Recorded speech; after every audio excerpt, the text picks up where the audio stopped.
geliefdes in die Here Jesus Christus.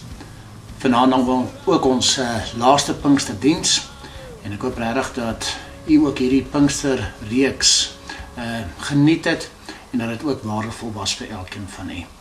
Nou ons gaan vanaand in besonder dan ook kyk na die Heilige Gees en die vuur van die Gees.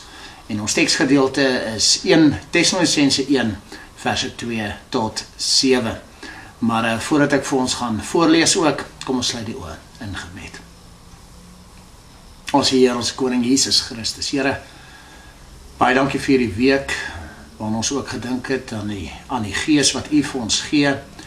Dankie dat ons ook so skrifbeginsels kon hanteer, en ons besonder wil vra ook dat u ons nou sal seën ook hier in die laaste geleentheid van die Pinksterreeks ook, en dat u ons sal seën met die inligting, die kennis wat skrif ook vir ons wil gee.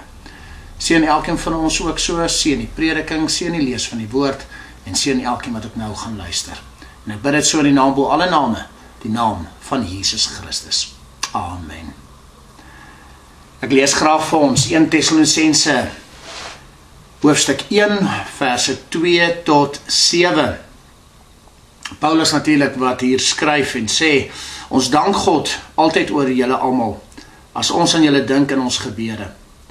En onophoudelik in gedagte hou, die werk van julle geloof, en die arbeid van julle liefde, en die lydsaamheid van julle hoop, op ons Here Jesus Christus, voor ons God en Vader. Omdat ons weet van julle verkiesing, broeders, wat deur God bemin word. Want ons evangelie het tot julle nie gekom in woord alleen nie, maar ook in krag en in die Heilige Gees en in volle versekerdheid, sodat julle weet hoe danig ons onder julle om julle ontwil gewees het.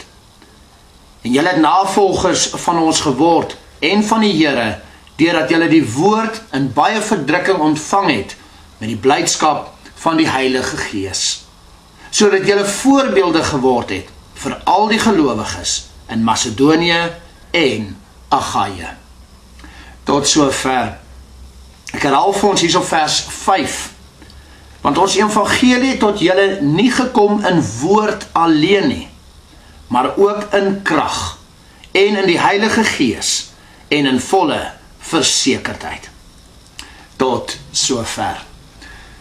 Paulus getuig dus hier ook van die gelowiges in Thessalonika en dat hulle ook gelowiges is wat in woord en in dade is, maar belangrik, gevul is met krag en die Heilige Gees. Hierso vers 5. Geliefdes in die Here Jesus Christus, dis asof die wêreld vandag vol kragtelose Christene is. Christene wat platgeslaan is deur die lewe en die wêreld, asof die wêreld hulle mishandel, verniel en onderdruk. Christene wat nie besef wat hulle het nie, wat hulle ontvang het in en deur Christus Jesus se werke nie, wat hulle ontvang deur die inwerking van die Heilige Gees nie. Hulle besef nie dat die krag van Christus deur die Gees in elkeen ook van ons is wat glo nie. Nou ek wil eers begin deur te sê dat God bewys homself deur woord en deur daad. Nou ons hoor baie keer van die beginsel van woord, en ons weet dat baie mense kom tot bekering deur die hoor van die woord. Romeine 10, waar Paulus dit ook vir ons bevestig, dat deur die hoor van die woord word die saad van geloof gesaai. So 'n bekering vind plaas deur die hoor van die woord. Maar interessant om te besef, en soos ons die skrif bestudeer, dat bekering vind ook plaas deur die kragtige werkinge van God. God se wonderwerke, wat in en deur ons as gelowiges ook plaasvind. Dat dit ook deel is van God se wil, dis deel van God se plan, om ongelowiges te bereik, nie net deur die woord nie, baie belangrik natuurlik, maar ook deur dade, deur kragtige werkinge. Dit is hoe God ook werk. Romeine 15 vers 18, wat ook getuig, dat die ongelowiges het tot geloof gekom deur woord en deur daad. Met ander woorde, ons kry woord en daad. Kragtige woord, kragtige dade. Johannes 14 vers 11. Dat Christus bewys homself ook deur woord en deur daad. Deur God se kragtige werkinge openbaar hy homself. Deur sy krag bevestig God homself as enigste God. So ons het woorde en ons het dade. Die dade bewys ook die woorde. Nou die fantastiese van die evangelie is dat God in krag werk. God werk in krag, in woord en in daad. Nou ons weet van God se krag. Maar besef ons dat dieselfde krag, die krag van God, aan elkeen van ons geskenk word wat glo. Dieselfde krag is binne in ons deur die inwerking van die Heilige Gees. Johannes 14 vers 12 weer eens, waar Christus ook getuig, dat dieselfde kragtige werkinge gaan in ons wees, deur die inwerking van die Heilige Gees. Selfs groot werke. Deur Jesus Christus se hemelvaart, soos ons ook 'n ruk terug gesels het, kan die Heilige Gees uitgestort word, en die Heilige Gees skenk God se krag aan God se kinders. Soveel tekste wat hieroor getuig. Ons kry onder andere in Handelinge 9 vers 22, dis waar Saulus, nog nie Paulus nie, maar Saulus, waar al getuig word in die teks, Handelinge 9 vers 22, dat Saulus het al meer krag ontvang. En so bewys dat Jesus is die Christus. So ons hoor baie van hierdie krag wat deur die Gees gegee word aan gelowiges. Efesiërs 1 vers 19, so rukkie terug ook saam met die hanteer met hemelvaart, wat getuig dat dieselfde krag is in ons. Dieselfde krag, God se krag, is vir ons. God openbaar sy krag deur mens as instrumente. Nou hierdie krag in Grieks natuurlik is dynamies. En wanneer ons hoor dynamies, dan hoor ons dynamiet. Dis plofkrag, dis groot krag, dis krag wat impak kan maak. Met ander woorde, dat ons moet bewus raak van die krag van God, deur die Gees wat in ons elkeen is. Dat ons kan besef die potensiaal wat daar is in ons, deur die inwerking van die Heilige Gees. Nou, hierdie krag van God word ook beskryf as vuur.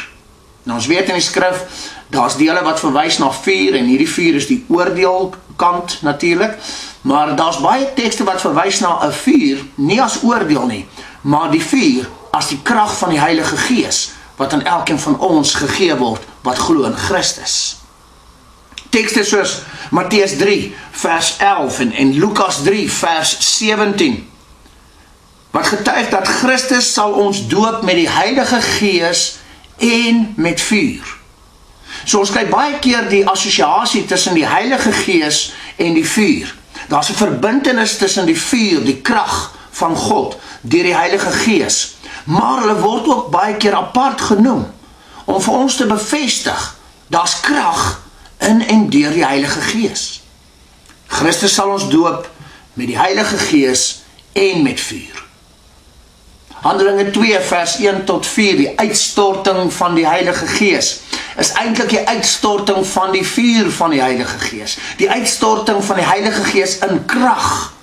Ons sien dit in die teksgedeelte in Handelinge 2, dat die doop met die Heilige Gees gepaard gegaan het met vuur, wat op die apostels se koppe verskyn het. Wat het daarna gebeur? Ewe skielik het die apostels begin om kragtige werkinge te doen. Kragtige werking deur woord, bekering van 3000 deur toespraak van Petrus onder andere. Kragtige werking soos genesings en bevrydings en wonderwerke. Dit het begin plaasvind na die uitstorting van die Heilige Gees in vuur. Die vuur van God wat deur die Gees gegee is. En so kry ons baie tekste wat bevestig dat die Heilige Gees skenk vir ons die krag van God. Die Heilige Gees gee vir ons die vuur van God. Ons besef dus weer eens dat God se krag in woord en in daad aan elkeen van ons gegee word wat glo in Christus, wat die Heilige Gees ontvang. Geliefdes in die Here, ek vat net vir ons vinnig saam, maar God bewys homself deur kragtige dade. God is krag, en die wonderlike is, God skenk hierdie krag ook aan ons wat glo. Deur Jesus Christus is die Heilige Gees in ons, wat weer die krag, die vuur van God, aan elkeen van ons gee. Dieselfde krag wat daar is in Jesus Christus ons Heer, word nou deur die Gees in Christus vir elkeen van ons gegee. Ons besef nie altyd ons potensiaal nie. Dit is belangrik dat ons weer besef wat die Gees van God vir ons gee. Daar's baie natuurlik meer wat die Gees vir ons skenk, maar dat ons verstaan die vuur van die Gees, die krag van God deur die Gees vir elkeen van ons, en dat ons dit begin glo en daarop begin staan. My broer, my suster, God wil jou kragtig gebruik. Hy wil jou kragtig gebruik in woord en in daad.